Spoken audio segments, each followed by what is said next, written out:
PG welcome see you in PG point. First of all बता दो फटाफट से कैसे हो आप सब।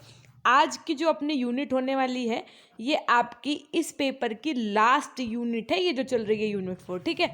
और एक बात और हम आपको बता दें वो ये कि जो इस यूनिट में आपको पढ़ाऊंगी ये मोस्ट इम्पॉर्टेंट होने वाले हैं चैप्टर्स। स्टार मार्क में अभी बताओ, जितने बताओ उतने बना दूं, है ना। बाद में नहीं कहना कि मैम आपने पढ़ाया नहीं। देखो इससे 110% पेपर आपका बनेगा ही बनेगा। इन टॉपिक्स से साथ में जो आपका जितने भी ये स्टेट टेट हैं, यानी TET, C TET, super TET, Rajasthan TET, सारे टेट और सब कुछ हर जगह आपका कंपटीशन में ये ज़रूर पूछा जाएगा, 110% पूछा जाएगा, ठीक। तो यूनिट शुरू होने से पहले ही मैंने आपको अवगत करा दिया, 4-5 दिन जितने भी दिन चले ये यूनिट सब काम खत्म करके चुपचाप क्लास में दिखाई पड़ना सबके सब, ठीक।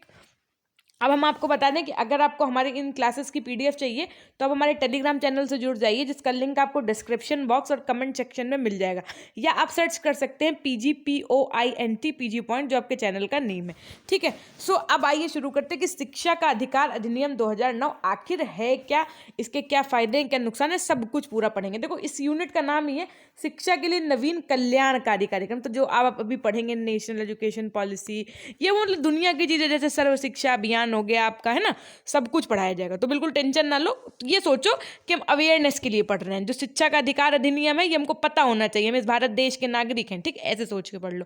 सामान्य परिचय में यदि कहा जाए तो भारतीय संविधान के अनुच्छेद 45 में कहा गया कि राज्य संविधान को लागू होने के 10 वर्षों के अंतर्गत इसे 6 से 14 वर्ष की आयु के सभी बालकों के लिए निःशुल्क एवं अनिवार्य शिक्षा देने की व्यवस्था करेगा। इसके बाद सभी राज्यों ने इस लक्ष्य को प्राप्त करने के लिए अपने अपने स्तर से प्रयास शुरू किया। लेकिन पता है क्या हुआ, देखो जब अपना संविधान लागू हुआ तो ये टारगेट था गवर्नमेंट का कि 10 साल के अंतर्गत जो पूरे देश के बच्चे हैं ना, 6 से 14 वर्ष वाले, इन सबको जो है क्या करेंगे, शिक्षा देंगे। लेकिन अफसोस ऐसा कुछ हो नहीं पाया उस स्तर तक जिस स्तर का प्रयास किया गया था। तदुपरांत दिसंबर 2002 में केंद्र सरकार ने संविधान में 86वां संविधान संशोधन करके अनुच्छेद 21A जोड़ दिया। अब 21A में क्या कहा गया, देखो 21A में कहा गया कि the state shall provide free and compulsory education to all the educations of the age of 6 to 14 years in a manner as the state may by law determine. कहने का तात्पर्य यह है, इन्होंने कहा कि अनिवार्य और निःशुल्क शिक्षा प्रदान की जाएगी। किस अनुच्छेद में कहा, 21A में कहा। कितने से कितने वर्ष के बच्चों को, 6 से 14 वर्ष के बच्चों को, ठीक। साथ ही भाग 4 का यानी भाग 4A में इन्होंने क्या कहा, इसमें मूल कर्तव्यों में से एक नया मूल कर्तव्य 51 जोड़ा गया, जिसमें कहा गया कि माता पिता या संरक्षक 6 से 14 वर्ष की आयु वाले अपने बालक का प्रतिपाल्य के लिए शिक्षा के अवसर प्रदान करें, ठीक। उसके बाद में देखो क्या बताया गया कि उपरोक्त अनुच्छेद के प्रकाश में केंद्र सरकार द्वारा आगे चलकर, यानी कि अब भाई 2002 में कौन सा संविधान संशोधन हुआ, अभी पढ़ाया ऊपर, बताओ फटाफट से, चलो लिखो कमेंट सेक्शन में सबके सब 2002 के अनुसार कौन सा संविधान संशोधन हुआ है, चलो लिखो।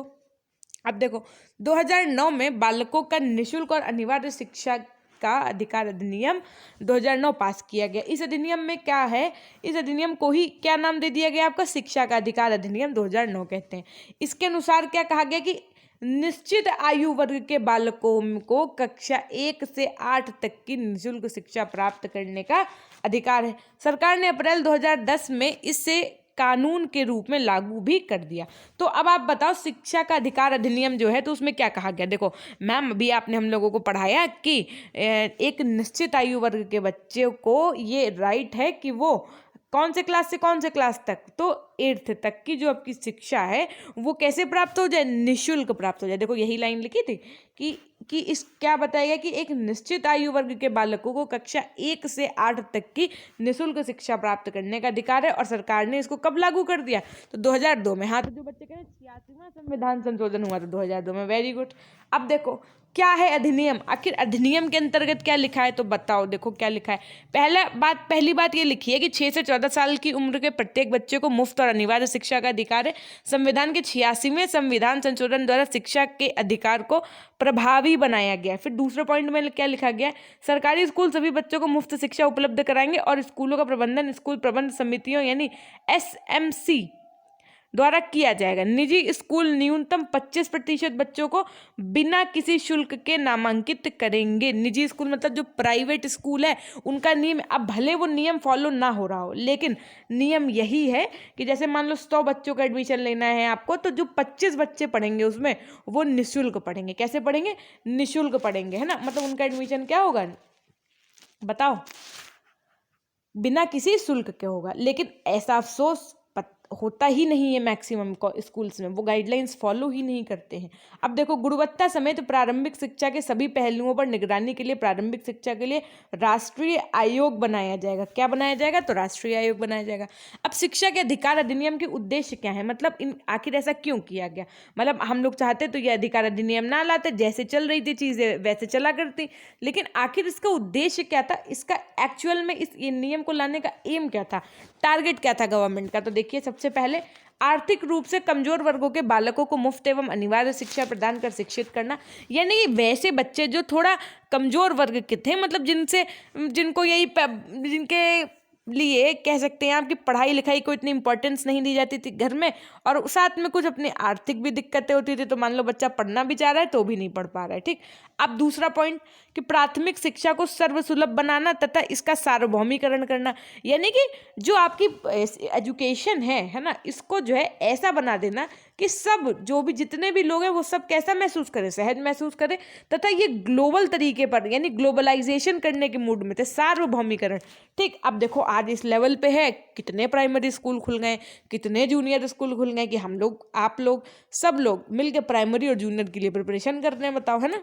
अब देखो, उसके लिए देश से में 6 से 14 वर्ष तक के सभी बच्चों को बुनियादी शिक्षा देना।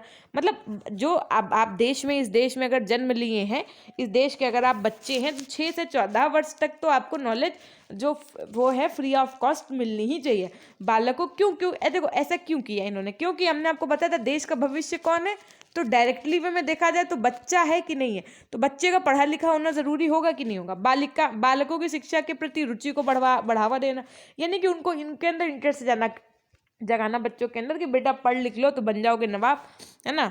उसके बाद में नहीं तो बन जाओगे क्या, खराब। फिर देखो, बालिकाओं की शिक्षा पर विशेष ध्यान है। भाई बालिकाओं के लिए क्या होता था, उनको कुछ अपरिहार्य कारणों की वजह से, या कह लो कि कुछ कुरीतियों की वजह से शिक्षा बहुत, मतलब शिक्षा के उनको लिए अग्रसर नहीं किया जाता था। खैर आज के टाइम तो जाने दो, लेकिन अभी भी कहीं ना कहीं इस चीज़ को पूरा खत्म नहीं किया जा सका है। देश में शिक्षा के स्तर को सुधारना, अपने यानी कि लेवल अपने कंट्री का क्या हो जाएगा, इंक्रीज हो जाएगा। ग्रामीण क्षेत्रों तक शिक्षा का प्रसार करना, सबसे इंपॉर्टेंट बात तो यही है कि सिटी के लोग तो फिर भी अवेयर हैं कि हाँ education is very necessary, but जो विलेज के कुछ ऐसे एरिया हैं, अब विलेज के लोग भी बहुत नेसेसरी है। तभी आप देखिए, अगर वो लोग इतने जागरूक ना हो ग्रामीण क्षेत्रों के लोग, तो आज ऐसे ही लोग आईएएस और ऑफिसर्स बन रहे हैं ग्रामीण क्षेत्रों से। तो आप ये नहीं ब्लेम कर सकते कि नो मैम गांव के लोग हैं, ऐसा नहीं बोलो। गांव के लोग हैं, वो लोग आपसे ज़्यादा, पता है, वो लोग ये मान के चलिए, आप अपनी अपनी चीज़ें, कहते नहीं, अपनी चीज़ें गिरो रख देते हैं बच्चे को पढ़ाने के लिए। अपनी जो माँ होती है ना, वो गहने बेच देती हैं बच्चे को पढ़ाने के लिए। मैंने अपनी आंखों से देखी है ये सब चीज़ें। तो ग्रामीण क्षेत्रों के लोग जो हैं, अभी उनमें कहीं कुछ ऐसे घर हैं, जैसे बोलते हैं ना, जरूरी नहीं तालाब में एक मछली गंदी हो तो सब गंदी होंगी, ऐसा तो नहीं होता ना। तो बस वैसे ही अभी भी इक्का दुक्का घर है, बाकी सब लोग क्या है, अब आजकल शिक्षा के प्रति जागरूक है। उन क्षेत्रों में विद्यालय स्थापित कर शिक्षा पहुंचाना जहां अभी तक शिक्षा का प्रसार ही नहीं हो सका है। बालकों को मुफ्त पाठ्य पुस्तक यानी बुक्स, और उसके अंदर यूनिफॉर्म, और उसके बाद में क्या, छात्रवृत्ति, स्कॉलरशिप प्रदान करना भी शिक्षा को बढ़ावा देना है। कि अधिनियम का इतिहास क्या रहा, कि देखो सबसे पहले क्या हुआ, अनुच्छेद 21A भाग 3 के माध्यम से 86वें संविधान संशोधन विधेयक में 6 से 14 साल के सभी बच्चों को निःशुल्क और अनिवार्य शिक्षा के अधिकार को मौलिक अधिकार माना गया। ठीक। फिर अक्टूबर 2003 में क्या हुआ कि उपरोक्त अनुच्छेद में वर्णित कानून, जैसे बच्चों के लिए निःशुल्क और अनिवार्य शिक्षा विधेयक 2003 का पहला प्रारूप तैयार कर अक्टूबर 2003 में से वेबसाइट पर डाला गया, और आम लोगों से इस पर राय और सुझाव आमंत्रित किए गए। कि मतलब जैसे होता है ना ये चीज़ों के वोटिंग करा लेना, वैसे। फिर सन 2004 में क्या हुआ कि मसौदे पर प्राप्त सुझावों के लिए निःशुल्क और अनिवार्य शिक्षा विधेयक 2004 का संशोधित प्रारूप तैयार कर ये जो आपकी ये साइट है ना http education.nic.in पर, इस पर डाला गया। ये फिर उसके बाद जून 2005 की जब बात की जाए तो केंद्रीय सरकार सलाहकार परिषद समिति ने शिक्षा के अधिकार विधेयक का प्रारूप तैयार किया और उसे मानव संसाधन विकास मंत्रालय को सौंपा। किसको सौंपा, जरा फटाफट से लिख दो एक बार, किसको सौंपा, है ना, मानव संसाधन विकास मंत्रालय ने इसे नैक पर भेजा, जिसकी अध्यक्ष किसने की, श्रीमती सोनिया गांधी थी उस समय। नैक ने इस विधेयक को प्रधानमंत्री के ध्यानार्थ भेजा। फिर 14 जुलाई 2006, ये पूरी हिस्ट्री बता दें कि कैसे आखिर आज ये नियम लागू हुआ था 2009 में। तो उसके पीछे की ये जो हिस्ट्री रही है, कहते नहीं उसके पीछे ये जो जितने पापड़ बेलने पड़े, ये हम आपको वो पढ़ा रहे हैं। ठीक, देखो वाई के लिए जगह ही रह गई, यहाँ बना देते हैं ना। अब देखो 14 जुलाई 2006 को क्या हुआ कि वित्त समिति और योजना आयोग ने विधेयक को कोष के अभाव के कारण बताते हुए नामंजूर कर दिया और एक मॉडल विधेयक तैयार कर आवश्यक व्यवस्था के लिए राज्यों को भेजा। फिर 76वें संविधान संशोधन के बाद राज्यों ने राज्य स्तर पर कोष की कमी की बात कही थी। 19 जुलाई 2006 में क्या हुआ, चलो देखो 19 जुलाई 2006 में क्या हुआ कि CACL, SAFI, NAFRE, उसके बाद और कैब ने ILP तथा अन्य संगठनों को योजना बनाने, बैठक करने तथा संसद की कार्यवाही के प्रभाव पर विचार करने व भावी रणनीति तय करने और जिला तथा ग्राम स्तर पर उठाए जाने वाले कदमों पर विचार के लिए आमंत्रित किया। इसका विवरण या इसके तत्व इस प्रकार हैं। देखो, तत्व जानने से पहले आपको बता दें कि आज हम लोग बातें नहीं कर रहे हैं, वो सिर्फ कारण ये है कि ये टॉपिक आपका बहुत ही ज़्यादा इंपॉर्टेंट है ना। तो ध्यान से बस पढ़ लो। क्यों? क्योंकि जब आप आज यहाँ पे ध्यान से पढ़ोगे ना, तो कल आपको हम जब भी कभी अगर हम वादा तो नहीं कर रहे हैं, बट अगर रिविजन कराएंगे तो 10 मिनट में इन्हीं टॉपिक को रिविजन करा देंगे। मतलब जो भी बहुत इंपॉर्टेंट पार्ट होगा बस वही पढ़ा देंगे। ठीक, और बाकी रिवीजन आपका हम किसी और तरीके से भी कराने के लिए सोच रहे हैं, थोड़ी स्ट्रैटेजी अपनी बना रहे हैं, बस अभी बनने में थोड़ा सा और वक्त है। बाकी सेशन को अगर अच्छा लग रहा है तो एक बार लाइक कर दो। रोज़ नहीं है कि आपको हम जो है मजाक में पढ़ाएं। हमारा मतलब है जब टॉपिक सीरियस है और पेपर में पूछा जाना है, पता है आपको 100%, तो बहुत सीरियस होकर के पढ़ाई कर लो चुपचाप। क्योंकि पेपर आप ये मत मान के चलो कि आने ही वाले हैं। अब ये ना पूछना मैम पेपर कम है, मैम ऑब्जेक्टिव होगा कि सब्जेक्टिव। ठीक, ये नहीं पूछना है। ये क्वेश्चन से हम ना पक चुके हैं अगर आप बोलो। क्यों? क्योंकि मैं तो एक ऐसी हूँ कि ऑफिशियली का इंतजार कर रही हूँ। बाकी लोग पता नहीं किस बेसिस पे वीडियो बना दे रहे हैं कि पेपर अब होंगे, पेपर सब्जेक्टिव होंगे, पेपर ऑब्जेक्टिव होंगे। कोई बीएड और एमएड से रिलेटेड एक ऑफिशियल नोटिफिकेशन नहीं जारी हुआ है भाई ABCSJMU से, तो कैसे कहा जा सकता है। अब देखो जरा, निःशुल्क और अनिवार्य शिक्षा क्या है कि इस अधिनियम की मुख्य तत्व क्या है। सीरीज सबको रट गया होगा अब तो, कि 6 से 14 वर्ष तक के सभी बालकों को निःशुल्क और अनिवार्य प्राथमिक शिक्षा पूरी करने का अधिकार होगा। वंचित बालकों की पूर्ण शिक्षा, यानी इस अधिनियम में यह स्पष्ट किया गया कि यदि कोई बालक 6 की उम्र में प्रवेश न लेकर बाद में अपनी उम्र के अनुसार कक्षा में प्रवेश लेता है और 14 वर्ष तक की आयु उसकी शिक्षा पूरी नहीं हो पाती है, तो भी उसकी प्राथमिक शिक्षा पूरी होने तक निःशुल्क शिक्षा दी जाएगी। ऐसे मान के चलो, जैसे मान लो कि 6 साल का है बच्चा, उसका एडमिशन मम्मा पापा ने नहीं कराया, उसका एडमिशन कराया कब, 8 साल में कराया उसका एडमिशन। तो अब जब वो अपनी प्राइमरी एजुकेशन कंप्लीट करेगा तो सीधी सी बात है 14 के बजाय कितने साल में होगी, 16 साल में होगी। तो क्या आपको पता है कि 2 साल की क्या फीस पड़ेगी? नहीं पड़ेगी। क्यों? क्योंकि ये उसकी एजुकेशन जो है वो प्राइमरी एजुकेशन के अंतर्गत आ जाएगी ना, इसलिए। अब देखो, विद्यालय परिवर्तन का अधिकार क्या है कि यदि कोई बालक किसी भी कारणवश अपना विद्यालय परिवर्तन करना चाहता है तो उसे विद्यालय परिवर्तन का अधिकार होगा। यानी कि जैसे पापा लोगों का कभी ट्रांसफर हो जाता है तो TC बनवा देते हैं कॉलेज से, स्कूल से, और बच्चे का ट्रांसफर हो जाता है, कोई दिक्कत नहीं। केंद्र तथा राज्य सरकार का संयुक्त उत्तरदायित्व, यार इससे क्या होता है, ट्रांसफर कराने से बच्चे का क्लास नहीं वेस्ट होता है ना, बच्चे को टाइम नहीं वेस्ट होता। पता चले वहाँ अभी सेशन कंप्लीट होने वाला था, वहाँ आपने एडमिशन करवा दिया तो 1 साल वेस्ट हो गया। तो TC के ट्रांसफर लेने से ये वेस्ट नहीं होता बच्चे का ईयर। अब देखो, इस अधिनियम में यह स्पष्ट किया गया कि अधिनियम को लागू करने में जो व्यय होगा, केंद्र सरकार उसका ब्यौरा तैयार करेगी तथा प्रांतीय सरकार को आवश्यक संसाधन उपलब्ध कराएगी। प्रांतीय सरकारों तथा स्थानीय संस्थानों को विद्यालय स्थापना का अधिकार क्या रहा कि अधिनियम के लागू होने के 3 सालों के अंदर राज्य सरकारें तथा स्थानीय संस्थाओं को ऐसे क्षेत्रों में स्कूल स्थापित करने होंगे जहां स्कूल नहीं है। ठीक, प्रांतीय सरकारों के कर्तव्य क्या थे कि प्रांतीय सरकारें निश्चित आयु वर्ग के सभी बालकों के लिए प्रवेश तथा नियमित उपस्थिति सुनिश्चित करेंगी। साथ ही स्कूल भवन, अध्यापक और अध्यापन सामग्री की भी व्यवस्था करेगी। स्थानीय संस्थाओं के कर्तव्य क्या थे कि ये भी राज्य सरकार के लिए बनाए गए सभी नियमों का पालन करेंगी। विद्यालय का दायित्व क्या रहा कि सरकारी विद्यालय में तो प्राथमिक शिक्षा निःशुल्क होगी साथ ही निजी शिक्षण संस्था को भी आर्थिक रूप से अक्षम छात्रों के लिए 25% सीटें आरक्षित हो जाएंगी। माता पिता का कर्तव्य का प्रमुख कर्तव्य है कि वह अपने छात्रों को स्कूल में अनिवार्य रूप से, पता चले मम्मी पापा स्कूल नहीं भेज रहे हैं तो फिर गवर्नमेंट चाहे कुछ भी कर ले, वो तो फिर कुछ नहीं कर सकती ना जब मम्मा पापा बच्चों को स्कूल ही नहीं भेज रहे। कोई जबरदस्ती तो आप एक क्या कहते हैं ग्रुप बनाया नहीं जाएगा कि बच्चों घर से उठा के लाया जाए, है ऐसा तो कुछ हो नहीं सकता है। अब देखो शुल्क की यदि बात करें तो कोई भी विद्यालय अभिभावकों से किसी प्रकार का शुल्क नहीं ले सकता है, यानी जो आप गवर्नमेंट को स्कूल वगैरह में पढ़ाएंगे ना तो वहाँ पे बच्चों से फीस नहीं ले सकते हैं आप। क्यों? क्योंकि वो किसका खर्चा, इसका कौन उठाता है? तो सरकार उठाती है। ठीक, और देखो जो प्राइवेट की बात नहीं कर रही मैं, प्राइवेट में तो वो आपसे भर भर के फीस लेते हैं भाई। 10,000 पता चले 20,000 का बिल बन रहा है। बहुत महंगी आजकल स्टडी एजुकेशन हो गई है। अनिवार्य प्रवेश क्या है कि कोई भी विद्यालय जन्म प्रमाण पत्र के अभाव में बालक को प्रवेश देने से मना नहीं कर सकता। यानी कि ऐसा नहीं है कि अगर बच्चे के पास ये बर्थ सर्टिफिकेट नहीं है तो आप उसे एडमिशन नहीं दोगे, ऐसा नहीं कर सकते हैं आप। प्रवेश तिथि समाप्त हो जाने के बाद भी बालक को प्रवेश देने से मना नहीं किया जाता है। देख लो साफ साफ, ये राइट्स आपको अपने पता है कि नहीं पता है, पता करो। जैसे बहुत से टीचर्स बोल देते ना कि नहीं नहीं अब एडमिशन नहीं हो पाएगा, डेट निकल गई, तो उनको बता दो कि बता दो कौन सा अधिनियम चल रहा है। अधिनियम इस 2009 में मैम से बोलो है हेलो मैम, जैसे मैम ने कहा कि बेटा टाइम नहीं है, अब एडमिशन नहीं हो पाएगा, डेट निकले, सीधे शुरू हो जाओ। शिक्षा का अधिकार अधिनियम 2009 के तहत 11वें पॉइंट में बताया गया है अनिवार्य प्रवेश के तहत कि कोई भी विद्यालय मैम तब प्रवेश तिथि समाप्त हो जाने के बाद भी बालकों को प्रवेश देने से मना नहीं कर सकता है। बता दो, ये आपके अधिकार हैं। अगर आपको अपने अधिकार के बारे में नहीं पता है तो फिर बेकार।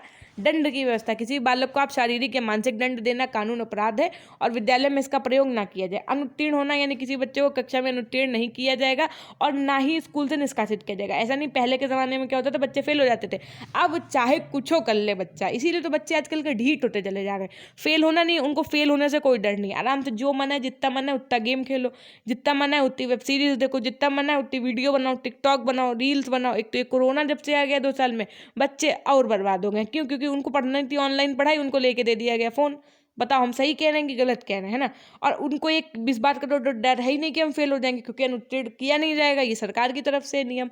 और उसके बाद में ना ही स्कूल से निष्कासित किया जा सकता है। जैसे पहले टाइम पे होता था ना, कुछ गलत किया, कुछ हुआ, चलो भगा दिया गया स्कूल से। अब ये भी नहीं कर सकते आप। मान्यता, कोई भी स्कूल जिसने मान्यता ना ली हो चलाया नहीं जा सकता। मान्यता उन्हीं स्कूलों को दी जाएगी जो मान्यता संबंधी नियम पूरे करेंगे। यानी कि ये आप मान लो, जिस स्कूल को मान्यता प्राप्त नहीं है वो स्कूल उस लेवल का नहीं चला पाएंगे, और मान्यता सिर्फ सरकार उन्हीं को देती है जो सारे क्राइटेरिया पूरा करते हैं। पता चले स्कूल खोले बैठे, ना लाइब्रेरी है ना लैब, है ना, कोई बिजनेस थोड़ी ना है, लेकिन फिर भी चल रहा है भाई। सच्चाई तो यही है ना, ऐसा तो है नहीं कि नहीं चल रहा है, चल फिर भी रहे हैं। अब क्या ही बताएं हम। प्रबंधन समिति, देखो सभी निजी स्कूल प्रबंधन समिति का गठन करेंगे। यानी कि ये प्राइवेट स्कूल की बात की गई है यहाँ पे, कि जन प्रतिनिधि होगा, अध्यापक तथा अभिभावकों की भी सहभागिता होगी। अध्यापक क्या, केंद्र सरकार अध्यापक को की नियुक्ति के मानक, न्यूनतम योग्यता तथा सेवा शर्तों का निर्धारण करेंगी। अध्यापक का कर्तव्य क्या होगा, समझ लो अपना कर्तव्य क्या होगा, कि अध्यापक का कर्तव्य है कि वो अपना कार्य पूरी निष्ठा से करे। ये नहीं कि मार बस ऐसे ही कोर्स कंप्लीट कराते चले जा रहे हो, अरे यार ठीक है कराओ जल्दी कोर्स आराम से, उसके बाद में बैठ के अपना स्वेटर बिन रहे हैं। स्वेटर नहीं बिन रहे हैं तो चलो ऐसा करो, यूट्यूब पे अपना वीडियो देख रहे हैं, नहीं तो कुछ और ही कर रहे हैं, अपना काम लेके बैठ गए घर वाले। ये नहीं करना है आपको, अपना कार्य पूरी निष्ठा के साथ करना है। समय से स्कूल आए, पाठ्यक्रम पूरा करें, आवश्यकता अनुसार शिक्षण विधियों का निर्माण करें, और समय समय पर अध्यापक अभिभावक को बैठकों का आयोजन भी करें, यानी मीटिंग्स भी करने होंगी आपको पेरेंट्स के साथ में। छात्रों की संख्या क्या है, 40 बालकों पर 1 शिक्षक की नियुक्ति। देखो अभी इसमें थोड़ा सा लोगों का डाउट है, जहाँ पे जैसे लिखा ना 40 बालकों पर 1 शिक्षक की नियुक्ति, कहीं कहीं पे लिखा मिलेगा आपको कि 30 बालकों पर 1 शिक्षक की नियुक्ति। ठीक, और उसके बाद में देखो ट्यूशन क्या है, कोई भी अध्यापक प्राइवेट ट्यूशन नहीं पढ़ा सकता। यानी अगर आप गवर्नमेंट कॉलेज में हैं तो आप चाहें तो बच्चों को प्राइवेट घर जाके नहीं पढ़ा सकते, प्राइवेट ट्यूशन नहीं दे सकते हैं। फिर देखो उन बच्चों को, पाठ्यक्रम की यदि बात की जाए तो पाठ्यक्रम का निर्माण इस प्रकार किया जाएगा कि जिससे बालक का सर्वांगीण विकास हो। ऐसा नहीं है कि सिर्फ उसको पढ़ाई पढ़ाई करवा दो, उसका डेवलपमेंट नहीं हो रहा। मूल्यांकन की यदि बात करें तो मूल्यांकन की प्रक्रिया में सुधार किया जाए, इसे व्यापक बनाया जाए। परीक्षा, शैक्षिक सत्र के अंत में बालकों की परीक्षा ली जाए, जिसे आप एनुअल एग्जाम कहते हैं ना। शिक्षा पूरी करने वाले बालकों को प्रमाण पत्र भी दिए जाए, यानी रिजल्ट नहीं मिलता है जैसे वो। राष्ट्रीय सलाहकार परिषद का गठन, केंद्र सरकार, देखो केंद्र सरकार इस अधिनियम को प्रभावी ढंग से लागू करने तथा परामर्श देने के लिए राष्ट्रीय सलाहकार परिषद का गठन करें।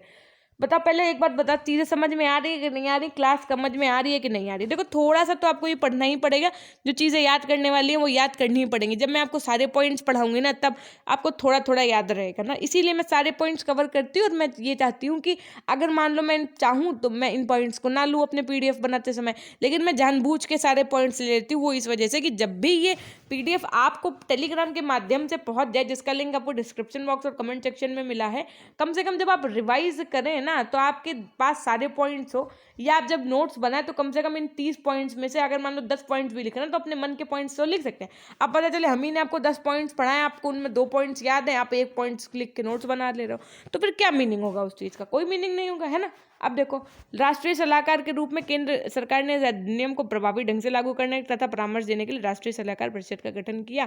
फिर राज्य सलाहकार परिषद क्या? राज्य सरकार इस अधिनियम को प्रभावी ढंग से लागू करने तथा परामर्श देने के लिए राज्य सलाहकार परिषद का गठन करेगी।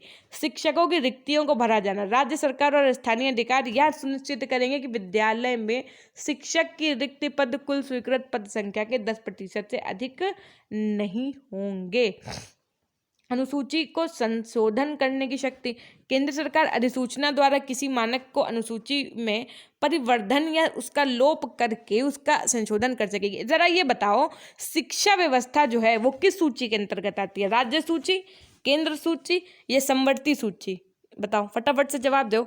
अब देखो, विद्यालय हम सबका वेट कर रहे हैं, जो बच्चे चुपचाप बैठ के क्लास देखते हैं ना, कुछ नहीं बोलते, उनसे भी मेरी ये रिक्वेस्ट है कि जो मैं क्वेश्चन, आप ऐसे नहीं बोलो, it's okay, well done, keep it up, but जब मैं कोई क्वेश्चन करूं तो उसका आंसर सब देंगे। अभी मैंने आपसे पूछा कि शिक्षा किस सूची के अंतर्गत आती है? राज्य सूची, केंद्र सूची, समवर्ती सूची? फटाफट से बता दो, फटाफट से सब। अब देखो, विद्यालय पूर्व शिक्षा के लिए व्यवस्था करेगी, नहीं 3 वर्ष से ऊपर की आयु के बच्चों को प्रारंभिक शिक्षा के लिए तैयार करने और जन्म से 6 वर्ष तक के बालकों के लिए आरंभिक बाल्यावस्था देखभाल और शिक्षा के लिए राज्य सरकार एवं स्थानीय प्राधिकारी आवश्यक व्यवस्था करेंगे। फिर देखो, सद्भावपूर्वक की गई कार्यवाही के लिए संरक्षण, इस अधिनियम अथवा इससे संबंधित बनाए गए नियमों और आदेशों के पालन में सरकार, आयोग, स्थानीय प्राधिकारी, स्कूल प्रबंधन समिति या अधिनियम से जुड़े किसी व्यक्ति द्वारा सच्चे विश्वास यानी गुड फेथ के साथ किए गए कार्य पर कोई मुकदमा या विवाद की प्रक्रिया नहीं चला सकती है। अभियोजन के लिए पूर्व मंजूरी यानी अधिनियम का पालन न करने पर धारा 13, समझ लो, अगर आपने अधिनियम का पालन नहीं किया, पता चले वहाँ सरकारी स्कूल में बैठ के फीस ले रहे हो, तो कौन कौन सी धाराएं लगेंगी ये भी समझ लो।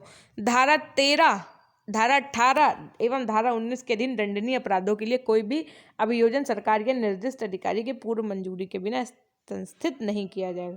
विद्यालय विकास योजना, सभी सहायता प्राप्त विद्यालय प्रबंध समिति का गठन करेंगे जिसमें जनप्रतिनिधि, अभिभावक और शिक्षक होंगे। यह समिति विद्यालय की शिक्षा व्यवस्था की देखरेख के साथ ही विद्यालय के विकास के लिए योजना भी तैयार करेगी, जिससे बालकों को सरल एवं गुणवत्तापूर्वक शिक्षा प्राप्त हो सके और उनका सर्वांगीण विकास हो सके। फिर 31वां पॉइंट देखो जरा, प्रांत। अब हाँ, 32 पॉइंट पढ़ाए मैंने आपको, कम से कम 32 में कम से कम 15 पॉइंट तो याद ही हो गएंगे। क्यों? अभी हम आपसे अगर लिखवाएं तो लिख लोगे? बताओ, अगर लिख लोगे तो बोलो यस मैम लिख लेंगे। देखो, प्रांतीय सरकार को नियम बनाने की शक्ति, राज्य सरकारों के अधिनियम के उपबंधों के कार्यान्वयन के लिए नियम, उपनियम एवं अधिसूचना द्वारा बना सकेंगी तथा उसकी निगरानी के लिए भी प्रबंध करेंगी। शिक्षा के अधिकार की निगरानी एवं शिक्षा यानी शिक्षा के अधिकार अधिनियम के तहत बाल अधिकार संरक्षण आयोग समय समय पर विद्यालय में जाकर इस बात की देखभाल एवं परीक्षण करेगा कि बालकों को उनके अधिकार प्राप्त हो रहे हैं या नहीं तथा उन्हें जो शिक्षा दी जा रही है उसका उन पर क्या प्रभाव पड़ रहा है। कौन आपकी चेकिंग करने आएगा जब आप पर टीचर बन जाएंगे? तो बाल अधिकार संरक्षण आयोग आएंगे और देखेंगे मिड डे मील वाला जो खाना है उसमें कुछ लोचा तो नहीं हो रहा है, टीचर बैठ के पढ़ा रहे हैं, कहीं वो वहाँ पे अपने काम लेकर के तो नहीं बैठे हैं। कभी भी चेकिंग हो सकती है। रजिस्टर में पता चले लगी है प्रेजेंट, आप वहाँ मौजूद ही नहीं है, बाहर आप गई हैं मार्केट साड़ी लेने, है ना। तो ये सब चीज़ें नहीं होनी चाहिए, समझ रहे हैं बात? देखो, समझदार तो आप सब होंगे भाई रजिस्टर है, अब रजिस्टर में रुचि मैम की प्रेजेंट लगी, लेकिन रुचि मैम पूरे स्कूल में, पूरे विद्यालय में मौजूद नहीं है, लेकिन प्रेजेंट लगी है मैम की। मैम कहाँ गई? मैम एक एडवांस एप्लीकेशन देके गई कि अगर चेकिंग वाले आ जाएं तो है ना, बाल अधिकार संरक्षण आयोग से कोई आ जाए तो आप ये एप्लीकेशन लगा दीजिएगा, वरना ना लगाइएगा, आराम से हमारी तो प्रेजेंट लगी जाएगी। बात समझ रहे हो कि नहीं समझ रहे हो? ये सब चीज़ देखो, ये हमको, मैं आपको बता दूं, ये सब चीज़ें होती हैं भाई, ये यूपी है, यहाँ होता है। और ना सिर्फ मैं, अपितु आप भी इन सब चीज़ों से अवेयर होंगे। बताओ बताओ, अवेयर हो कि नहीं हो, बोलो फटाफट से। इसके अतिरिक्त बाल संरक्षण आयोग निःशुल्क और अनिवार्य शिक्षा के संबंध में प्राप्त शिकायतों की जांच करेगा। इस अधिनियम के अंतर्गत केंद्र राज्य सरकार के राज्य स्थानीय अधिकारियों एवं राज्य अधिकारियों को एवं स्थानीय अधिकारी प्रबंध समिति के समय समय पर अधिनियम को पूर्ण करने संबंधी निर्देश देंगे। राज्य सरकारें अधिनियम के कार्यान्वयन के नियम बना सकती हैं। पता है, इसीलिए तो देखो उनको निकाल दिया गया, ये हो गया, वो हो गया, बहुत सी चीजें हुआ करती हैं, है ना। अब देखो जरा, भारत में शिक्षा के अधिकार विधेयक को मंजूरी कैसे मिली। Right to educational bill passed in India. कैसे पास हुआ, क्या हुआ कि भारतीय संविधान के संशोधन के 6 साल बाद केंद्रीय मंडल ने शिक्षा के अधिकार विधेयक को मंजूरी दे दी। प्रत्येक बच्चे को निःशुल्क और अनिवार्य शिक्षा पाने का अधिकार मिलने से पहले इस संसद की स्वीकृति के लिए भेजा जाएगा, है ना। अब आज़ादी के 61 साल बाद भारत सरकार ने शिक्षा के अधिकार विधेयक को मंजूरी दी है, जिससे 6 से 14 साल की आयु के बच्चों को निःशुल्क और अनिवार्य शिक्षा पाना मौलिक अधिकार बन गया है। कैसा अधिकार बन गया है, मौलिक अधिकार बन गया है ना। विधेयक के प्रमुख प्रावधानों में शामिल है, अब देखो, प्रवेश के स्तर पर आसपास के बच्चों को निजी स्कूल में नामांकन में 25% आरक्षण होगा। स्कूल द्वारा किए गए खर्च की भरपाई सरकार करेगी। नामांकन के समय कोई डोनेशन या कंपटीशन शुल्क नहीं लिया जाएगा और छंटनी प्रक्रिया के लिए बच्चे या उसके अभिभावकों को साक्षात्कार नहीं होगा। उसके में देखो, विधेयक में शारीरिक दंड देने, बच्चों को निष्कासन या रोकने और जनगणना, चुनाव ड्यूटी तथा आपदा प्रबंधन के अलावा शिक्षकों को गैर शिक्षण कार्य करने में तैनात करने पर रोक लगाई गई है। गैर मान्यता प्राप्त स्कूल चलाने पर दंड लगाया जा सकता है। एक बार जरा, ये नहीं कि पढ़ाना ही है आपको, और भी ड्यूटी लग जाएगी। पहला कि आपकी ड्यूटी जब गैर शिक्षण कार्य उसमें लग सकती है, कि इसमें जनगणना में, है ना। चुनाव की ड्यूटी, जो चुनाव आ रहे हैं इसमें, कि भैया चलो बीएलओ बना दिए गए आराम से, कुछ नहीं तो वोटर आईडी बन नहीं। अगर कोई आपदा प्रबंधन आ जाए तो आप लोगों की ड्यूटी लगेगी। भारत में तत्कालीन वित्त मंत्री पी चिदम्बरम जी ने इसे बच्चे के साथ किया गया महत्वपूर्ण वादा करार देते हुए कहा था, उस समय की बात है, उस समय के आपके वित्त मंत्री जी थे, कौन, पी चिदम्बरम जी, है ना, कि शिक्षा के मौलिक अधिकार बनने से निःशुल्क और अनिवार्य शिक्षा देना केंद्र और राज्यों का संवैधानिक दायित्व हो गया है। उन्होंने कहा कि कुछ राज्यों में विधानसभा चुनाव को मद्देनजर मानव संसाधन मंत्रालय विधेयक का विवरण चुनाव आयोग से सलाह के बाद जारी करेगा। विधेयक की जांच पड़ताल के लिए नियुक्त मंत्रियों के समूह ने इस महीने के शुरू में किसी फेरबदल के बिना ही विधेयक को मंजूरी दे दी थी, जिसमें आसपास की वंचित वर्गों के बच्चों को निजी स्कूल में प्रवेश के स्तर पर 25% का आरक्षण देने का प्रावधान है। कुछ लोग इस सरकार की जिम्मेदारी के निर्वहन के लिए निजी क्षेत्र को मजबूर करने के दृष्टिकोण से भी देखते हैं। शिक्षा का अधिकार विधेयक 86वें संविधान संशोधन जो आपका 2002 में हुआ था, कानूनी रूप से अधिसूचित कर सकता है कि जिसमें 6 से 14 वर्ष तक के प्रत्येक बच्चे को निःशुल्क और अनिवार्य शिक्षा प्राप्त करने का अधिकार दिया गया है। अब देखो 19, ये इंपॉर्टेंट है, 1936 में जब महात्मा गांधी जी ने एक समान शिक्षा की बात उठाई थी, तब उन्हें भी लागत जैसे मुद्दे, क्या, जो आज भी जीवित हैं, इनका सामना करना पड़ा था। संविधान ने इसे एक अस्पष्ट अवधारणा के रूप में छोड़ दिया था, जिससे 14 वर्ष तक की उम्र के बच्चों को निःशुल्क तथा अनिवार्य शिक्षा देने की जवाबदेही राज्य पर छोड़ दी गई थी। अब 2002 में जो 86वां संविधान संशोधन के फलस्वरूप शिक्षा के मौलिक अधिकार बनाया गया था, आप ये याद रखो, और 2004 में जो सत्तारूढ़ राजग ने विधेयक का प्रारूप तैयार किया, लेकिन इसे पेश करने में पहले से ही वह चुनाव हार गई। इसके बाद यूपीए का वर्तमान प्रारूप विधेयक खर्च और जिम्मेदारी को लेकर केंद्र तथा राज्यों के बीच अदर में झूलता रहा। ठीक, फिर अच्छा, आलोचक जो थे आपकी उम्र के प्रावधानों को लेकर सवाल उठा रहे हैं। उनका कहना कि 6 से कम और 14 साल से अधिक उम्र के बच्चों को इसमें शामिल किया जाना चाहिए। इसके अलावा सरकार ने शिक्षकों की कमी, शिक्षकों की क्षमता के निम्न स्तर और नए खुलने वाले स्कूलों की बात तो दूर, वर्तमान स्कूलों में शिक्षा के आधारभूत ढांचे की कमी की समस्या भी दूर नहीं की। उसके बाद में इनका क्या कहना था, मतलब जो ऑपोजिशन में चीजें थी उसकी बात हो रही है। इस विधेयक को राज्य के वित्तीय अंशदान के मुद्दे को लेकर पहले कानून और वित्त मंत्रालयों के विरोध का सामना करना पड़ा था, यानी उन्होंने कहा नहीं लाएंगे। भाई कोई एक दिन की तो बात है नहीं कि जीवन पर्यंत निःशुल्क शिक्षा देना पूरे देश के बच्चों को, ये अपने आप में एक बड़ा मुद्दा था। ठीक, कानून मंत्रालय को आशा थी कि 25% आरक्षण को लेकर समस्या पैदा होगी, जबकि मानव संसाधन विकास मंत्रालय ने इस पर हर साल 55,000 करोड़ रुपए खर्च करने होने का अनुमान लगाया था।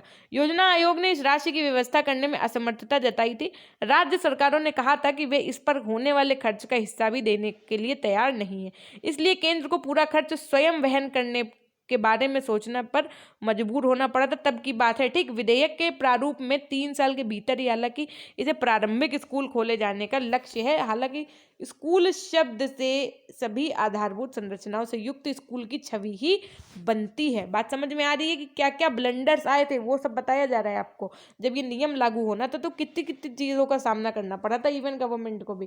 भाई कोई छोटा अधिनियम तो था नहीं, कोई छोटी बात तो थी नहीं, बहुत बड़ी बात है। सोचो, पूरे देश है ये, आपका पूरा देश है, और यहाँ पे आप 6 से 14 वर्ष के बच्चों को निःशुल्क शिक्षा देंगे और ये जीवन पर्यंत चलेगा, तो ये बहुत इंपॉर्टेंट हो गया ना। अब इसके पीछे ब्लंडर्स भी तो होंगे भाई, अच्छे काम के पीछे कोई बीच में रुकावटें तो आती हैं। अब देखो, इसके लिए न्यूनतम आवश्यकताओं का एक सेट तैयार किया गया, क्योंकि सुदूरवर्ती ग्रामीण और गरीब शहरी क्षेत्रों में कागजी काम की सामान्य बाधाएं हैं, है ना। राज्य को भी ये जिम्मेदारी दी गई कि यदि कोई बच्चा आर्थिक कारणों से स्कूल नहीं जा रहा है तो वह उसकी समस्या को दूर करे। अंत में यह कहा जा सकता है कि हमारे देश का दुर्भाग्य है कि यहाँ पर एक ही बात को अलग अलग तरीकों से प्रस्तुत करने की परंपरा बन गई है। शिक्षा प्रत्येक नागरिक का मूलभूत अधिकार है और प्रत्येक बच्चे को शिक्षा प्राप्त करने का अधिकार है। उसी अधिकार को लिए बार बार सुझाव देना, दिए गए सुझावों को फिर बदल करके दोहराना तर्क संगत नहीं कहा जा सकता। प्राथमिक शिक्षा के संबंध में पहले से ही कई योजनाएं चल रही थी। उन योजनाओं की जो रूपरेखा थी उसे ही पुनः शिक्षा का अधिकार अधिनियम में दोहराया गया। सरकार को वोटों की राजनीति को छोड़कर देश की प्रगति तथा विकास के लिए प्रयास करने होंगे, तभी सच में भारत एक विकसित देश बन पाएगा। सही बात ये है, पॉलिटिक्स छोड़कर यदि आप, और हाँ ये देखिए, आपने कहा था ना बिल्लू को जरूर लेकर के आया करिए क्लास में।